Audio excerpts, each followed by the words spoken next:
not prepared! Seems like nerfs have been leaked, guys, and they look pretty interesting. I saw this leak in Hearthstone Vietnam, which is a Facebook group, and the pictures are in Russian, but I think I will be able to translate or figure those out. So let's get into the video. Starting off with the nerfs in Wild.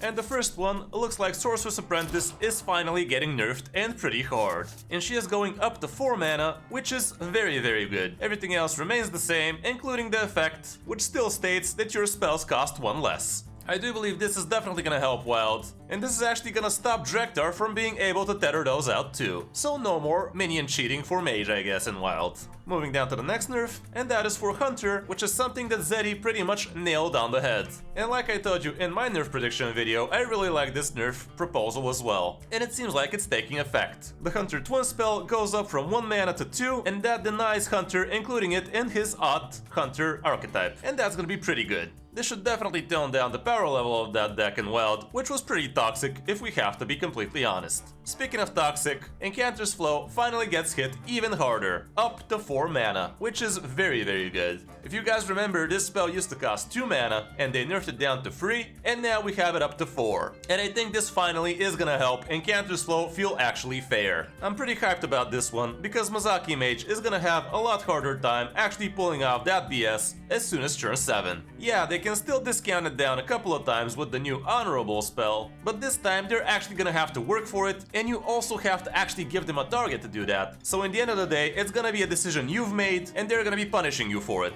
So that's gonna be a little bit more interactive. Moving down to the next one, starting off with the Rogue spell, which I actually predicted is going up to 4 mana, and that is going to certainly make this a lot harder to pull off for rogues, and them spending 4 mana on this is gonna be huge. Obviously, rogues don't really want to be playing this before turn 5, but the thing is, now they're actually not gonna be able to do a lot more in that turn as well. So the huge deck cycle while playing stealth in the same turn is gonna be a lot less. This looks really promising, and that's not the only rogue nerf, but hold tight, we're getting to that. Next up is another nerf I proposed, and it seems like it's taking effect too. The Warrior Quest. From what I see here, nothing really changes, at least for the first step, but I'm assuming the last step is gonna require you to play 3 more pirates, which for standard is actually gonna be pretty good. For Wild, people still are gonna be able to complete this quest pretty much on curve, because there's so many 1-drop pirates in there. But for standard, there are not that many cheap pirates, so Pirate Warrior is gonna have to work a lot harder if they want to be doing that stuff. Moving down to a buff, I'm assuming, which is for the hero card for Warrior, Rukara. And from what I see here, is she's just gaining 5 extra armor, which definitely doesn't hurt, but it's obviously not gonna be enough to make this hero card actually that good. I mean, it's still an okay card, you're still getting a pretty big weapon, and the effect in hero power ain't that bad either, but it's far from the power level Scabs has, being at the same mana cost. Speaking of which, he's not at the same mana cost anymore.